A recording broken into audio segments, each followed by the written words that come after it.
Very talented people, and again, part of the A-list people I would have to bring them back. Because the thing is, if the Green Ranger comes back, we need to know, who is he fighting? Why is he on his own? There's all these kind of questions people will start throwing up. And I would also get rid of that horrible, horrible silver lining on the helmet as well. So there's a lot of things to consider. And where would it be filmed? My honest opinion, I suppose you could split it between LA and New Zealand. New Zealand probably for like wooded scenes maybe, because they've got some pretty good wood scenes out there that I've seen during the Disney era that kind of stand out and you think, we need to move away from the rock quarries. There's got to be other things that they can use, right? So I would say maybe we need some of that kind of LA downtown kind of stuff, like Lightspeed and Time Force had.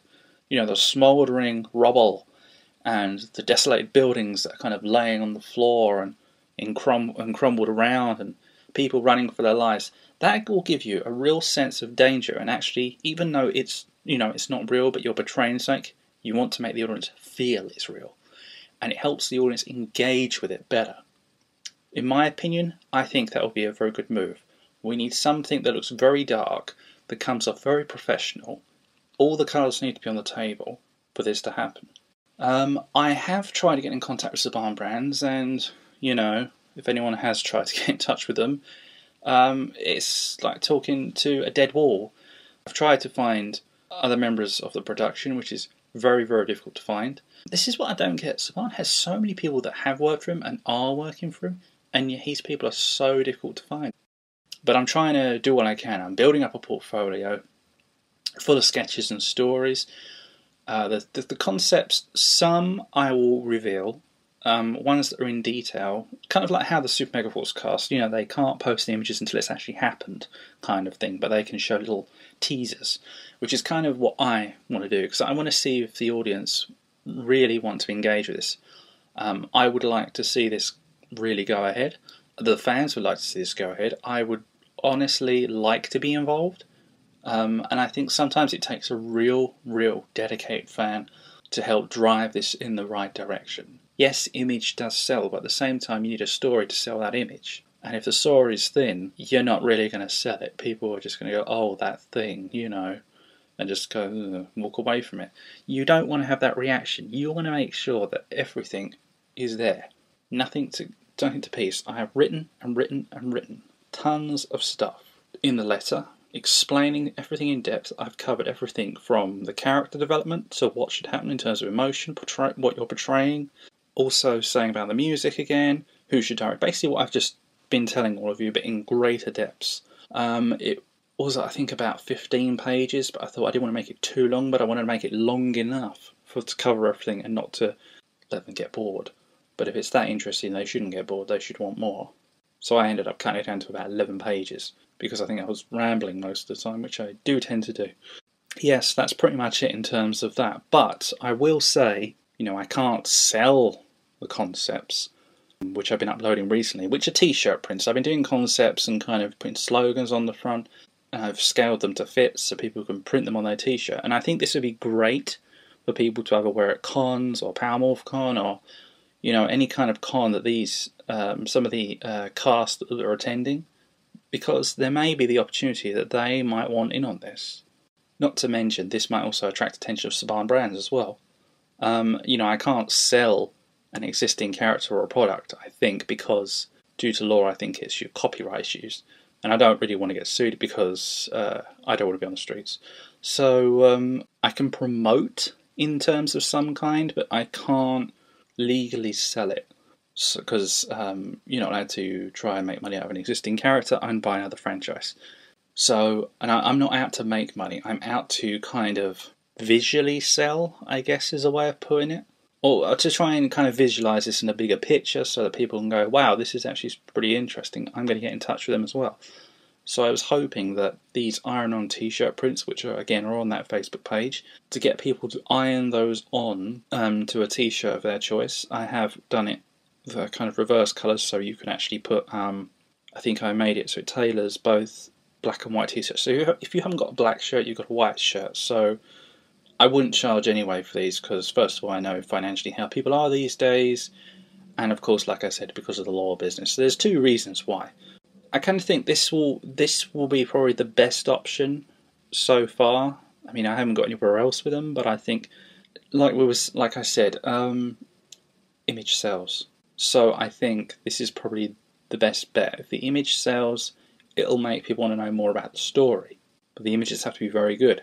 So I'm working day and night to actually get this done. And, I mean, I could be up till 4 in the morning still working on this stuff. Sometimes a little bit later than that, 4:15, 4:30, going on 5. But, you see, if you've got a passion for something, you will work at it because you believe in it. And it is one of my strengths I've always kind of had. If you have a vision for something that really stands out to you, see it through. Don't say, oh, that'll never work. Sometimes things that seem impossible, even no matter the likelihood, I think it gives you more of that drive, force and determination to want to do stuff. It lets your creative mind expand and think more outside the box.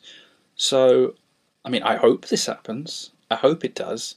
This is something I really, really believe in. I tried to get in on the series. I did start writing stuff and developing a very, very good story for Go Busters. It's kind of a bit bummed they decided to skip it, although the question ponders why. Koja, I have started looking into that, and to Koja as well, so, I mean, the only other person I could think of that I could probably get in touch with is, I think it's Jason Smith. People who don't know who that is, Jason Smith has wrote, I believe, about 4 episodes for Super Mega Force, and he also played the Red Jungle Fury Ranger, so I think he may be the only other person I can try and contact at the moment. Other than that, this is kind of a shout out in a way to Saban Brands to, please respond to my emails. Not an automated response, an actual email, or even a phone call. Yes, I'm from the UK, it will cost you, but in the long run, it's something that you would really benefit from. And I think, the fans will benefit from it. And I was also thinking more to recently about Channel 5. Apparently Saban is bidding for Channel 5. I don't know if he actually has purchased it yet, because nothing's really happened to the channel anyway. And I was thinking, if this Green Ranger TV series, if it's quite dark, let's say, for example, and I think this is a very, very, very good point to state, that I think the Green Ranger TV series, as dark as it would be, I think should be shown sometime around about 9, 10 in the afternoon on Channel 5. Of course, if this goes ahead. And this is personally what I would do. I would have it at that time, mainly because, it's past, if it's a lot darker, you've got to be careful about kids, is another reason. And I think if you have it past 9 o'clock, which is when they can, show things like that, depending on how dark you make it, that is, of course, parents can't really complain because they know that 9 o'clock is the curfew where it changes. I think, let's say that would happen, and 2 episodes back to back, both I would say about 30 minutes, 40 minutes, kind of like a standard episode, maybe Monday, Wednesday and Friday, and I would say, it makes it better if it's later anyway, because, we all have some kind of job or work we go to, and it gives you a chance to not miss it. And if you do miss it, it would repeat on the weekends in the afternoon as well. So there's always a chance to catch up on it. With Channel 5, I think it would be a good idea to have it. And it will also give not just the Green Rangers, but Power Rangers in general, possibly a permanent home. And this could also mean that DVD releases will now be in region too. I mean, if you're expanding overseas, it would seem legit that you would do that, right? I would say that also within 5 USA, for US fans, they can watch it as well, the Green Ranger series. So it kind of, you're expanding the franchise and you're expanding on the fandom. And this is one of the things they're missing out on. And like I said at the beginning, the majority of the fan base are in their 20s and upwards. Yes, kids are interested, but the ones that are probably the most passionate about it are the people in their 20s and upwards, because we grew up with it.